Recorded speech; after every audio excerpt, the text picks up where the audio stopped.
नमस्कार मित्रांनो, चला पैसा येऊ द्या या आपल्या आवडत्या युट्यूब चॅनलवर तुमचं स्वागत आहे. जे कोणी आज पहिल्यांदा आपल्या युट्यूब चॅनलवर आलेले आहेत त्यांना रिक्वेस्ट आहे, प्लीज चॅनलला सबस्क्राईब करा, जेणेकरून तुम्हाला महत्त्वाचे व्हिडिओज तुम्हाला बघायला मिळतील.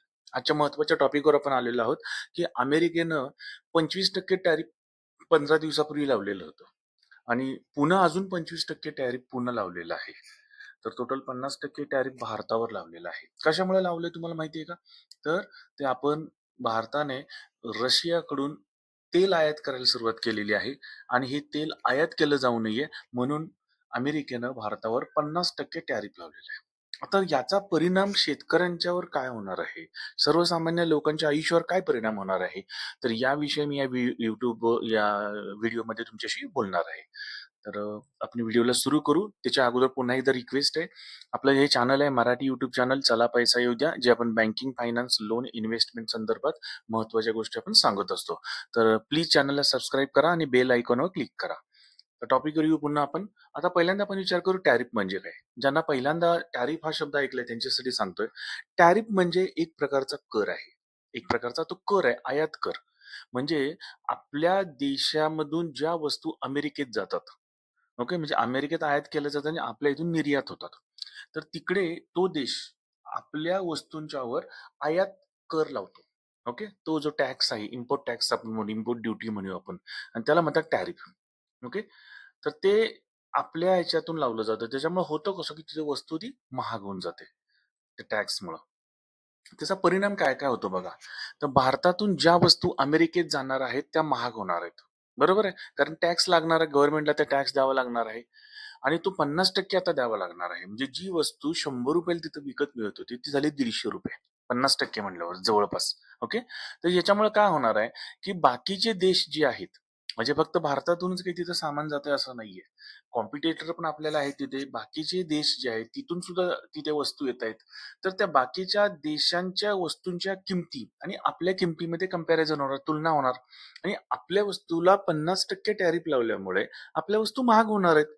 मग आपली वस्तू जर महाग झाली आणि बाकीच्या देशातनं आलेल्या वस्तू जर स्वस्त असतील तर लोक तिकडचे त्या वस्तू विकत घेतील. मग होणार काय, तर आपल्या वस्तू खपल्या जाणार नाहीत आणि मग त्याची मागणी कमी होऊन जाईल तिथे. म्हणजे आपल्याला इकडून प्रॉब्लेम येणार. काय होणार, जर तिथं मागणी घटली तर आपल्या इथून निर्यात कमी होणार आहे. जर आपल्या इथून निर्यात तिकडे कमी झालं तर नक्कीच आपल्याकडच्या ज्या कंपन्या आहेत त्यांचं प्रोडक्शन कमी होणार आहे, उत्पादन कमी होणार आहे. आता प्रोडक्शन जर कमी झालं तर नोकऱ्या लोकांच्या टिकणार आहेत का? गरज नाही ना. मग त्या केसमध्ये त्या कसे काय म्हणतील, जे टेम्पररी लोक आहेत, जे टेम्पररी नोकऱ्या करणारे लोक आहेत त्यांना पहिल्यांदा प्रॉब्लेम क्रिएट होणार. त्यांना काढलं जाणार कंपनीमधून. कारण प्रोडक्शनच कमी झालं आणि मागणीच जर कमी असेल तर ते इंडस्ट्री लोकांना परवडणारच नाही. त्यामुळे नोकऱ्या जाणार. नोकऱ्या गेल्या तर बेरोजगारी वाढणार आपल्या इथं, नाही का? बेरोजगारी झालं तर आपल्या देशाला प्रॉब्लेमच आहे. तर त्याच्यानंतर परिणाम कुठल्या कुठल्या सेक्टरमध्ये होणार आहे बघा. एक तर आहे सोनं सेक्टर. सोनं, गोल्ड, सोन्याचे दागिने, हिरे, नंतर ज्वेलरी, देन सॉफ्टवेअर आपण तिकडे देत असतो, निर्यात करत असतो. फार्मास्युटिकल म्हणजे औषधं, शेअर मार्केट होतं, नक्कीच परिणाम होणार या गोष्टीवर. तर या सगळ्या ज्या गोष्टी आहेत तिथं जाणाऱ्या, ह्या तिथं जाणाऱ्या महाग होणार आहेत आपल्याकडून. बरोबर आहे. आणि त्याच्यामुळे मग हे जे बनवणारे कंपनी आहेत ना, इथं बेरोजगारी, इथल्या लोकांच्या जे काम करतायत त्यांना बेरोजगारीचा सामना करावा लागेल. सोबत काय होणार आहे, डॉलरच्या किमती पण वाढल्या जाणार आहेत, कारण डॉलरच मिळणार नाही ना आपल्याला. डॉलर कमी मिळणार, त्यामुळे आपल्या डॉलरच्या किमती वाढतील, म्हणजे रुपयाची किंमत कमी होणार. बरोबर आहे. मग याच्यामुळे काय होईल की आपल्याला जास्त डॉलर देऊन आपल्याला पेट्रोल डिझेल घ्यावं लागतं. मग पुन्हा आपले सगळे व्यापार डॉलरच्या स्वरूपात होतात. मग त्याच्यामुळे पेट्रोल आणि डिझेल महाग होण्याची शक्यता असते. त्याच्यानंतर सोनं चांदी तर महाग होणारच आहे. आत्ताच 1 लाखाच्या वर गेलेलं आहे. बरोबर आहे. ते कदाचित अजून किती जाईल काही सांगता येत नाही. तर सण चालू आहेत आपल्या आता. त्या सणाचा इफेक्ट प्लस हे टेरिफ जर वाढलं तर सोनं आता इन्व्हेस्टमेंटसाठी सगळ्यात बेस्ट आणि सिक्युर्ड म्हणून सोन्याकडे बघतायत लोक.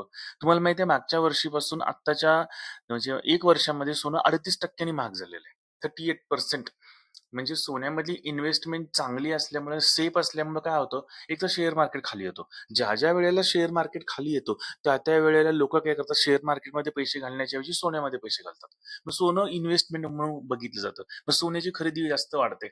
ओके, सोन्याची खरेदी जास्त वाढली, शेअर मार्केट खाली आलं, सोन्याची खरेदी जास्त वाढली की सोन्याची लगेच महाग व्हायला सुरुवात होतं. तर हे सगळं पुन्हा आपल्याला सामान्य माणसाला या गोष्टीचा त्रास होतो.